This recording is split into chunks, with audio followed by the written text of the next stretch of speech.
নমস্কার বন্ধুরা, shout with Dipanjan চ্যানেলে আপনাদের সকলকে স্বাগত জানাই। আপনারা শুনছেন শ্রীমদর্শন। শ্রীমদর্শন 16টি খণ্ডে সম্পূর্ণ। ভগবান শ্রীরামকৃষ্ণদেবের অপার অনুগ্রহে এই গ্রন্থের প্রথম ভাগের প্রথম সংস্করণ 1366 বঙ্গাব্দে ও ইংরেজির 1960 খ্রিস্টাব্দে প্রকাশিত হইয়াছিল।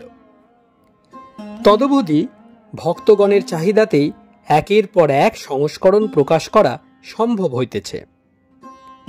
শ্রীমদর্শনের মূল আবেদন, গৃহে বাস করিয়া কি প্রকারে দেবভাবে জীবনযাপন করা যায়, কিভাবে বেদ বর্ণিত উপায়ে সুখ দুঃখ সমভাবে গ্রহণ করিয়া সংসারে শান্তিতে বাস করা সম্ভব হয়। এই পুস্তকে আছে পরমহংসদেবের ও মায়ের কিছু নূতন কথা, আর স্বামীজি প্রমুখ অন্তরঙ্গ সন্তানদের কথা, আর আছে কথামৃতকার দ্বারা কথামৃতর ব্যাখ্যা এবং শ্রীরামকৃষ্ণ জীবনালোকে উপনিষদ, গীতা, ভাগবত, পুরাণ, বাইবেল আদি শাস্ত্রের আলোচনা।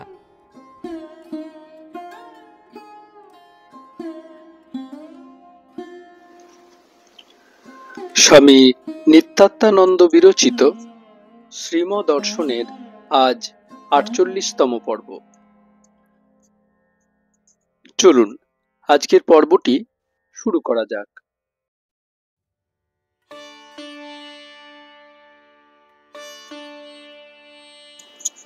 শ্রীম সাধু সঙ্গ।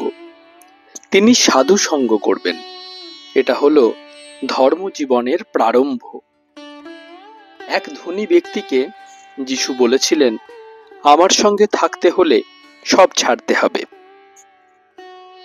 Give your all to the poor and follow me. সে কিন্তু পারলে না। সে আন্তরিক সাধু সঙ্গ করবে, বুঝতে হবে সে ঈশ্বরকে সার বুঝেছে। A man is known by the company he keeps and the ideal he worships. আদর্শ ও সঙ্গ দেখে মানুষ চেনা যায়। একজনের আইডিয়াল অর্থাৎ আদর্শ যদি কোনো কংগ্রেসম্যান হয়, তবে বুঝতে হবে তার স্বদেশপ্রীতি আছে, পলিটিক্স ভালোবাসে। একজন যদি বিদ্যাসাগর মশায়ের কাছে বসে, তবে বুঝতে হবে তার একটু ফিলান্থ্রফি অর্থাৎ পরোপকার ব্রত আছে, দয়া আছে। আরেকজন যদি সাধুর কাছে আসে, তবে বুঝতে হবে ওসবে তার মন নাই। সে বুঝেছে ঈশ্বর সত্য, সংসার অনিত্য, তাই ইটারনাল লাইফের অর্থাৎ অমৃতত্বের জন্য ব্যাকুল। কিসে তাকে লাভ হয়? নূতন ভক্ত, মর্কট বৈরাগ্য আর আসল বৈরাগ্যে পার্থক্য কি? শ্রীম মর্কট বৈরাগ্য সংসারের জ্বালায় জ্বলে গেরুয়া নিয়ে কাশীতে বাস করছে। 2 মাস পর বাড়িতে চিঠি লিখল, আমার একটি কর্ম হইয়াছে, শীঘ্র বাড়ি আসিতেছি। কাজকর্ম ছিল না, তাই বৈরাগ্য। আসল বৈরাগ্য হলে সংসার পাতকুয়ো আর আত্মীয় স্বজন কাল সর্প বলে বোধ হয়। ঠাকুর এই কথা বলতেন। একজন 8 বছর কাশী বাস করে গেরুয়া ফেলে ঘরে এসেছে।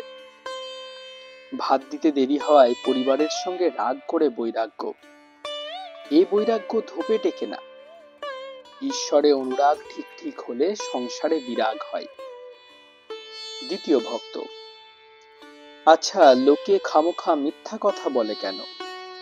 শ্রীম আরেকদিন হবে এ কথা। এতক্ষণে শুকলাল, ডাক্তার, বিনয়, মনোরঞ্জন ও বড়জিতেন আসিয়াছেন। ছোট অমূল্য, বীরেন, সুধীর, সুরেন গাঙ্গুলি, গদাই প্রভৃতিও আসিয়াছেন। শ্রীম ভক্তদের প্রতি।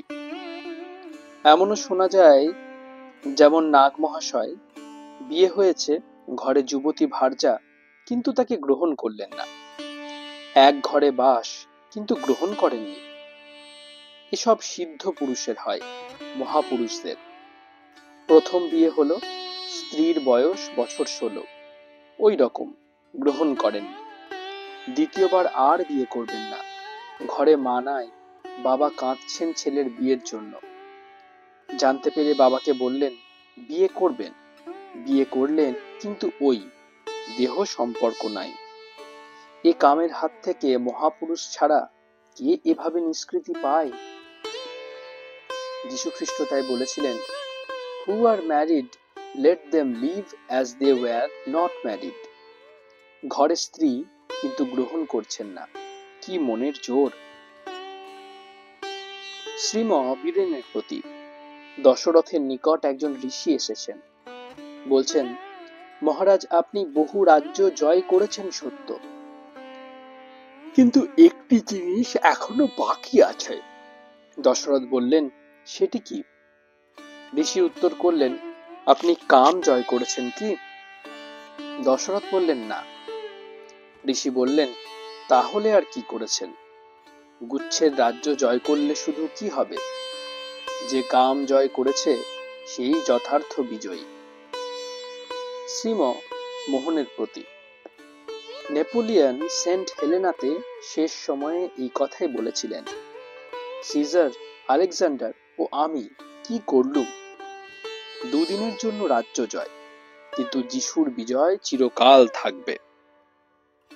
Our kingdom breaks even while we are living, but his, অর্থাৎ Christ's kingdom begins at his death and extends forever. বলেছিলেন দিগ্বিজয়ী নেপোলিয়নের এই দুরাবস্থা, আর খ্রাইস্টের শাশ্বত শান্তি সুখ আকাশ পাতাল প্রভেদ। Behold the destiny of him who has been called the great Napoleon. What an abyss between my deep misery and eternal religion of Christ. আবার বলেছিলেন, অনন্ত মহিমময় শ্রী ভগবানের নিকট নেপোলিয়নের উজ্জ্বল প্রতিভা কিছুই না, অত্যন্ত নগণ্য। There exists an infinite being compared with him. I, Napoleon, with all my genius, am truly nothing, a pure nothing. শ্রীম ভক্তদের প্রতি খ্রাইস্ট কাম ক্রোধাদি সম্পূর্ণ জয় করেছিলেন, এরপরই শাশ্বত সুখ শান্তি লাভ হয়। তাই তাঁর ধর্ম উপদেশ চিরকালের সত্য, তার ধর্মরাজ্যের বিনাশ নাই। সংসারী জীব কি সব নিয়ে আছে, এনভায়রনমেন্টস অন্যরকম, ওতেই অ্যাডাপ্টেশন হয়ে আছে, তাই বলে বেশ আছি। অবতার আসেন এই জড়তা ভাঙাতে, তিনি এসে শক্তি দেন, তবে এই জড়তা ভাঙে। সোর্স অফ স্ট্রেংথ অর্থাৎ শক্তি কেন্দ্র হলেন অবতার। তবু কি চৈতন্য হয় লোকের? এই সবে মাত্র এসেছেন, কটা লোকের চৈতন্য হচ্ছে? চৈতন্যদেব তাই মাকে বলেছিলেন, তুমি গৃহে থাকতে বলছো তাই থাকবো, কিন্তু দেহ থাকবে না এই অগ্নির ভিতর। মা শুনে বললেন, যেখানে তোমার শরীর থাকে যাও। তবে সন্ন্যাস হলো। সংসার জ্বলন্ত অনল, ঠাকুর বলতেন। ঠাকুরও কেঁদে কেঁদে বলেছিলেন জগন্মাতাকে, মা, এ কামিনী কাঞ্চনের ভিতর জ্বলে পুড়ে যাচ্ছি, দেহ থাকবে না।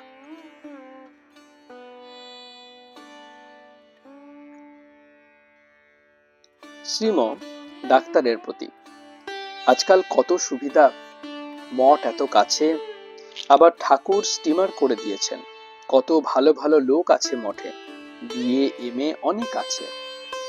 কিসে ভগবান লাভ হয় সেই জন্য তারা ব্যাকুল। যে যাই বলে তাই করছে, কখনো ধ্যান করছে, কখনো বাজার করছে, কখনো আবার বন্যায় সাহায্য করতে যাচ্ছে। ব্রহ্মজ্ঞানী মায়ের মতো ব্যাকুল। ব্রহ্মজ্ঞানী মা ঠাকুর দেবতা মানে না, বলে লাথি মারি ঠাকুর দেবতাই। পায়ে না মারলে মুখে বলে বটে, কিন্তু যেই ছেলের অসুখ হলো, ডাক্তার কোবরেজ কিছু করে উঠতে পারছে না। পাড়ার বুড়িরা তখন বললে, তারকনাথে হত্যা দাও। কি আর করে, শেষে হত্যা দেয়। এখন যে ছেলের জন্য ব্যাকুল, তেমনি মঠের সাধুরা ব্যাকুল ঈশ্বরের জন্য। মঠের সাধুদের কি শুধু বিদ্যার জোর, সঙ্গে আবার অটুট ব্রহ্মচর্য রয়েছে, তাই তাদের নলেজ কত বেশি। যা পড়বে, যা শুনবে তাই মনে থাকবে। ব্রহ্মচর্য রয়েছে যে, এনসাইক্লোপিডিক নলেজ, বহুমুখী জ্ঞান এদের। ঠাকুর বলতেন, ছিদ্র কলসিতে হাজার জল ঢালো, থাকবে না। তেমনি ব্রহ্মচর্য না থাকলে কিছুই মনে থাকে না। দুপাতা পড়ে পরীক্ষা পাশ করলো, তারপর সব ভুলে গেল, ব্রহ্মচর্য নাই বলে। পুরীতে চৈতন্যদেব ভক্ত সভায় বসে আছেন। একজন জিজ্ঞেস করলেন, ঈশ্বরীয় কথা সংসারী লোকের মনে থাকে না কেন? চৈতন্যদেব বললেন, ওরা যে যোশিত সঙ্গ করে। ঠাকুরও এই কথাই বলতেন। এইবার শ্রীমর কথায় ললিত তিনখানা গান গাইলেন। তাহার কণ্ঠ অতি মধুর, আর তিনি বিবাহ করেন নাই। শেষে গাহিতেছেন, এমন দিন কি হবে মা তারা, যখন তারা তারা তারা বলে দু নয়নে বইবে ধারা। হৃদি পদ্ম উঠবে ফুটে, মনের আধার যাবে টুটে, ধরা তলে পড়ব লুটে, তারা বলে হয়ে সারা। গান সমাপ্ত হইল। সকলে মুগ্ধ হইয়াছেন। তাই কি শ্রীম তাহাকে শ্রেষ্ঠ উপঢৌকন প্রদান করিতেছেন? শ্রীম বলিতেছেন, বুঝলেন ললিতবাবু, সংসারের এসব দেখে কেউ কেউ আদপেই স্ত্রী গ্রহণ করতে চায় না। কেন যাবে এই গোলক ধাঁধায় মরতে? এখন রাত্রি 9:30। 2রা আগস্ট 1923 খ্রিস্টাব্দ। 2। মর্টন স্কুলের 3তলার বারান্দায় 6th ক্লাস। শ্রীম এই ক্লাসে প্রবেশ করিয়া ছেলেদের বলিতেছেন, দেখো, এখন আমি উপরে গিয়ে 4তলার ছাদ দিয়ে যেখানে জল পড়ে সেই সব জায়গায় চুন সুরকি দেব নিজে। এই কথায় ছেলেরা কেহ কেহ অবাক হইয়া শ্রীমর মুখের দিকে তাকাইয়া রহিল। কেহ বিস্ময়ে বলিল, আপনি নিজে দেবেন রেক্টর মশাই? শ্রীম বলিলেন, হ্যাঁ গো হ্যাঁ, আমি নিজে দেব। কেহ আবার হাসিয়া ফেলিল। স্কুল ছুটি হইয়াছে। শ্রীম 4তলার ছাদ নিজে হাতে সংস্কার করিতেছেন। একটি ভক্ত সাহায্য করিতেছেন। শ্রীম ভক্তকে বলিলেন, ছেলেরা তখন হাসছিল, এ কাজ নিজে করব শুনে। এ কথাটা কিন্তু সারা জীবন মনে রাখবে। নিজের কাজ নিজে করবে না তো কে করবে? অপরাহ্নে একটি ভক্তকে স্বামী অবেদানন্দজির বেদান্ত সোসাইটিতে পাঠাইয়া দিলেন। বেদান্ত সোসাইটি সেন্ট্রাল এভিনিউতে স্থাপিত হইয়াছে সম্প্রতি, কিন্তু আজ বক্তৃতা হয় নাই। ভক্ত ফিরিয়া আসিলে বলিলেন, বেদান্ত মানে রেভিলেশন, ঈশ্বরের কথা। ঈশ্বর নানা মুখে কথা কন, শুধু কি অবতারের মুখ দিয়ে কথা কন? পঞ্চবটিতে একটি কুকুর এসেছে কি? ঠাকুর বললেন, যাই, মা হয়তো এই কুকুরের মুখ দিয়ে কিছু বলবে। 3রা আগস্ট 1923 খ্রিস্টাব্দ। 3। আজ সকাল 7টা থেকে 8:30 শ্রীম সৎপ্রসঙ্গ সভাতে ছিলেন। উহা মর্টন স্কুলের শিক্ষক ও ছাত্রের রবিবাসরিক সম্মেলন, শ্রীম কর্তৃক স্থাপিত। প্রথম প্রার্থনা, তারপর উদ্বোধন সঙ্গীত হয়, তারপর গীতা ও ভাগবত পাঠ, তৎপর ধর্ম প্রসঙ্গ। প্রায়ই মহাপুরুষগণের জীবন কথার আলোচনা হয়। আলোচ্য বিষয় পূর্ব থেকেই নির্ধারিত থাকে। সভা শেষ হইলে শ্রীম অন্তেবাসীকে দক্ষিণেশ্বর পাঠাইয়া দিলেন।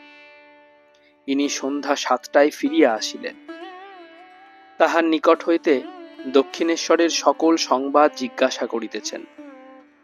পঞ্চবটি, বেলতলা, ঠাকুরঘর, হাঁসপুকুর, নহবত, বকুলতলা, মা কালী, রাধাকান্ত ও দ্বাদশ শিব মন্দির, চাঁদনী ও বকুলতলার ঘাট, নাট মন্দির প্রভৃতির কথা। পরম শ্রদ্ধেয় কোনো জীবন্ত ব্যক্তির সম্বন্ধে অনুসন্ধানের ন্যায় অতি ভক্তি ভরে জিজ্ঞাসা করিলেন, আজ রবিবার, কত লোক হইয়াছিল, ঘাটে কখানা নৌকা বাঁধা ছিল, সব জিজ্ঞাসা করিলেন। মনে হইতেছিল স্বীয় গুরু ভগবান শ্রীরামকৃষ্ণের কথাই যেন জিজ্ঞাসা করিতেছেন। অমনি শ্রদ্ধা ও সজীব ভাব। সব কথা শুনিয়া শ্রীম বলিতেছেন, আ গুড ডেইজ ওয়ার্ক, আজকের দিনের সৎ ব্যবহার হইল। ওই স্থানে ঠাকুর 30 বৎসর ছিলেন। ওখানকার অ্যাটমসফিয়ার ইজ সারচার্জড উইথ স্পিরিচুয়ালিটি।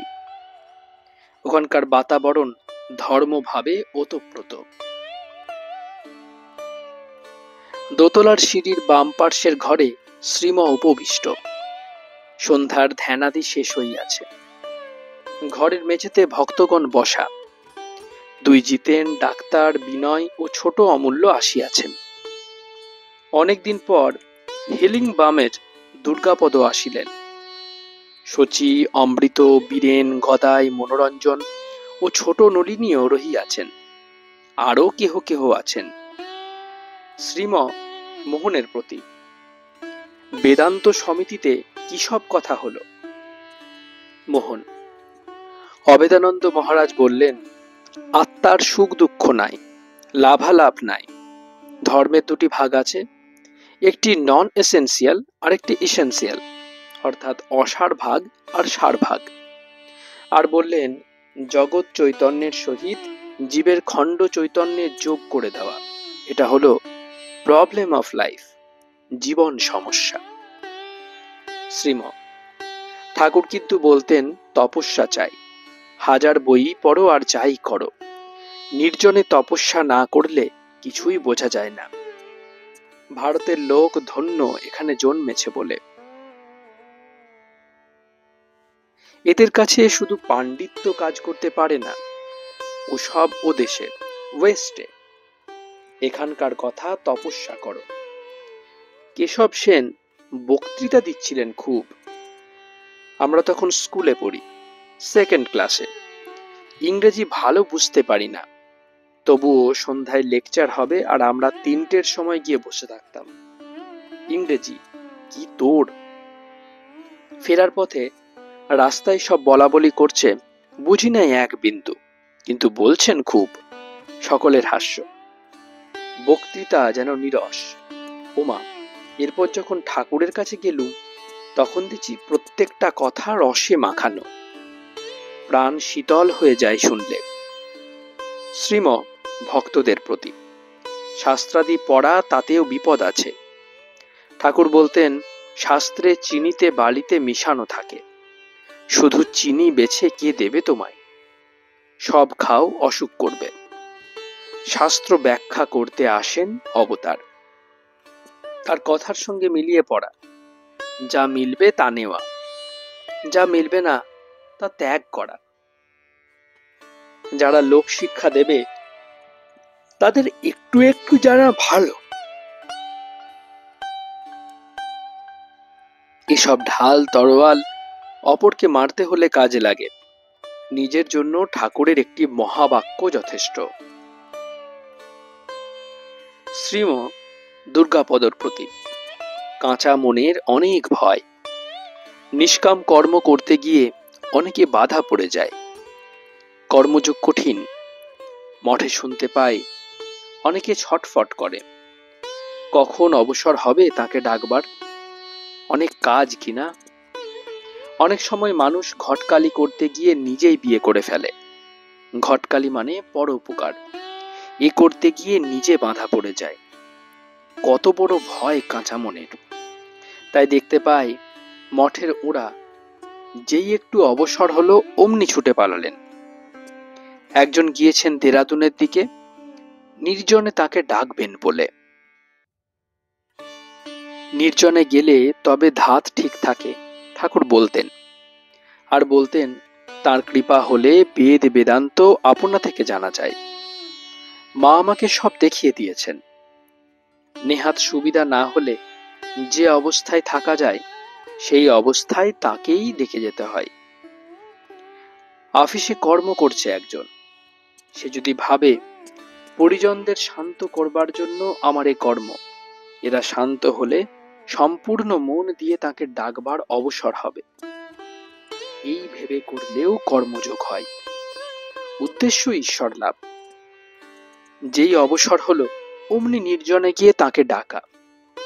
কর্ম প্রকৃতিতে থাকলে কি যেতে চাই?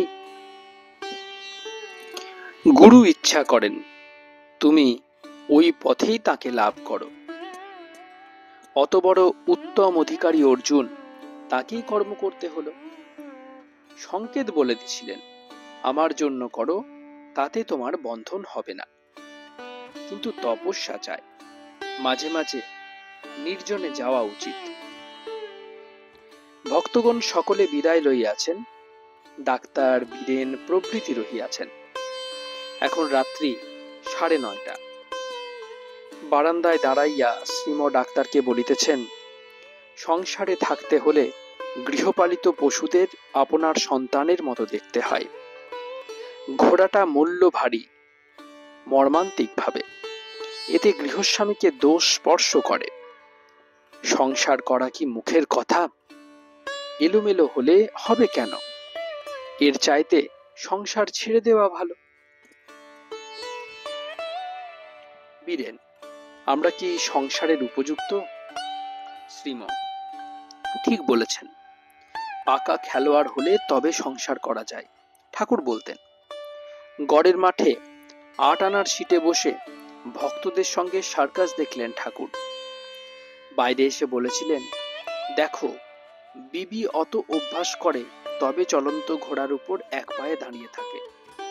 তেমনি পাকা খেলোয়াড় হলে সংসারে থাকতে পারে, নয়তো চাকনা চুর। 5ই আগস্ট 1904। শ্রীম দ্বিতল গৃহে ভক্ত সঙ্গে কথা কইতেছেন। উত্তীর্ণ হইয়া গিয়াছে। একটি নকশা হাতে জনৈক ভক্ত গৃহে প্রবেশ করিলেন। নকশাটি একটি বাটির, উহা মটন স্কুলের জন্য লইবার কথা হইতেছে। শ্রীমর ইচ্ছায় ভক্ত নকশা প্রস্তুত করিয়াছেন। তিনি বলিতেছেন, শ্রীম ভক্তদের প্রতি। ঠাকুর বলেছিলেন, মা আমায় এমন একটি অবস্থায় রেখেছিলেন, তখন 5 জনে আমায় পূজা না করলে অশান্তি হতো। ভিতরে মাকে দেখতেন কিনা, তাই ওই অবস্থা হতো। আবার বলতেন, কখনো এমন অবস্থায় রাখতেন, তখন হয়তো পায়খানা পরিষ্কার করতেই লেগে গেলাম। শ্রীম বড় জিতেনের প্রতি। মা নাগমহাশয়কে আদর্শ গৃহীর নজরের জন্য রেখেছিলেন। যাদের লোক শিক্ষার জন্য রাখেন তারা এটা ছেড়ে ওটা ধরা, এরূপ 5টায় হাত দেয় না, একটাতেই একাগ্র চিত্ত হয়। নাগমশাই জীবন দিয়ে দেখিয়েছেন সেবা কাকে বলে। বাড়িতে অতিথি এলো, তিনি দেখছেন সাক্ষাৎ নারায়ণ এসেছেন। তাকে খাইয়ে তামাক দিয়ে তুষ্ট করে বিশ্রামের ব্যবস্থা করে তবে নিজে খাবেন। তিনি সর্বজীবে সমদর্শী ছিলেন। নারায়ণের অধিষ্ঠান দেখতেন, তাই সকলকে পূজা করতেন। এ দয়া নয়, দান দয়া সেবা এর বড়। দয়াতে বড় বলে অভিমান থাকে, সেবাতে তা নষ্ট হয়ে যায়। ভগবানকে সর্বদা দেখছেন, তার সেবা করছেন, নিজেকে ছোট করেন এর জন্য। তার জন্যই জগতের সেবক সকলের বড় হন।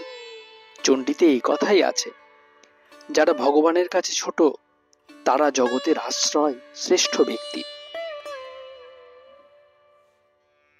গৃহে থেকে সম্পূর্ণ সন্ন্যাস কি করে হয় তার দৃষ্টান্ত নাগমশাই। ওরা কি কম? ঠাকুর অবতার হলে সঙ্গের ওরা তারই অংশ। নাগমশায়ের সেবাতে একাগ্রচিত্ত হয়েছিলেন। কি জানেন, ঈশ্বর মাঝে মাঝে ইন্সপেকশন করতে আসেন সাঙ্গপাঙ্গ নিয়ে। আমরা তো ভক্তদের প্রতি যে সন্ন্যাস নিয়ে পুরীতে রইলেন, নিতাইকে পাঠিয়ে দিলেন বিয়ে করে গৃহী হতে। কি ত্যাগ! আবাল্য সন্ন্যাসী গৃহী হলেন কেন? গৃহীদের শিক্ষার জন্য। কি করে গৃহে থেকে ভগবানকে ডাকতে হয় তা দেখাবার জন্য নিত্যানন্দ গৃহী।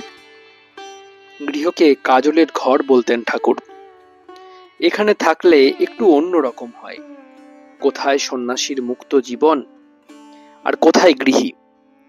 একবার পুরীতে গেলেন নিতাই, কিন্তু চৈতন্যদেবের সঙ্গে দেখা করতে চান না, লজ্জা হচ্ছে। সব ভক্তরা দেখা করলেন। নিতাইকে না দেখে তিনি বললেন, আমার নিতাই কোথা? ভক্তরা বললেন, নরেন্দ্র সরোবরের তীরে। অমনি দৌড়ে গিয়ে দেখা করলেন নিজে, আর সকলকে বললেন, নিতাইয়ের চরণামৃত যে নেবে তার ঈশ্বর দর্শন হবে। কেন এই মান? কত বড় ত্যাগ! জগতের কল্যাণের জন্য ভগবানের কথায় সন্ন্যাস ত্যাগ করলেন। তার কাছে ছোট হলেন, কিন্তু জগতের কাছে বড়। নিতাই ভক্তগণের আশ্রয়। বড় জিতেন, এরূপ সম্মান দেওয়ার আর কি কোনো মানে আছে? শ্রীম, আছে বই কি। ভগবান কাউকে ছাড়তে পারেন না। সকলের উপর তার সমান ভালোবাসা। আমরা তাকে ভুলে থাকলেও তার দৃষ্টি আমাদের উপর সমান।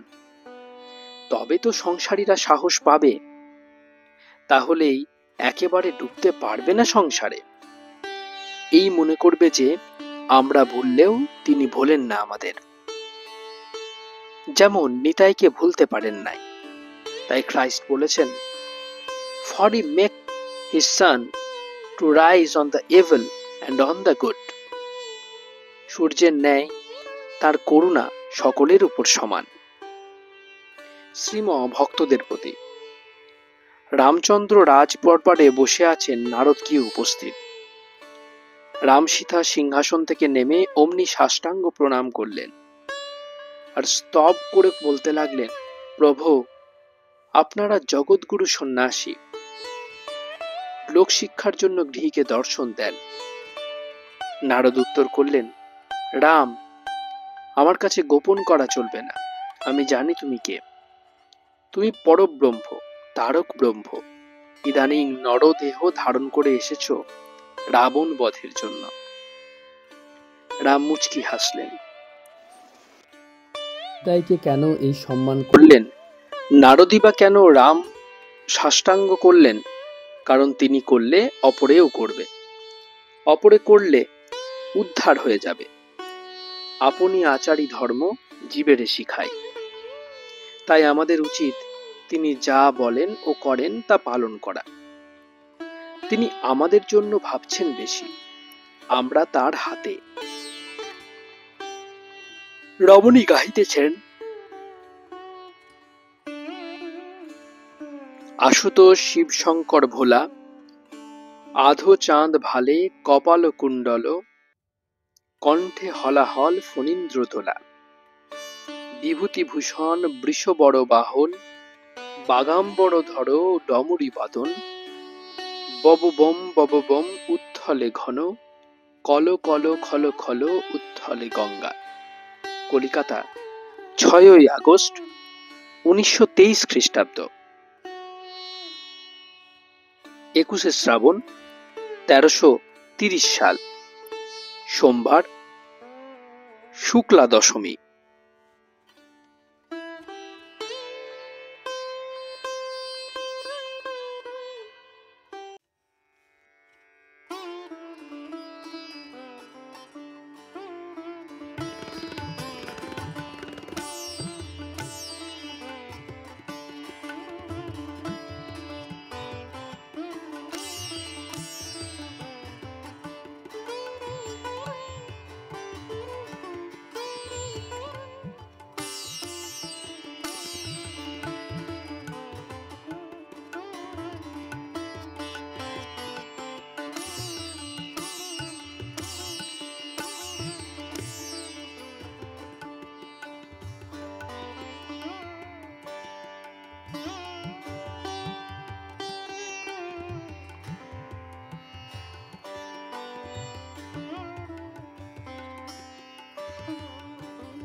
আপনারা শুনছিলেন স্বামী নিত্যাত্মানন্দ বিরচিত শ্রীমদর্শন।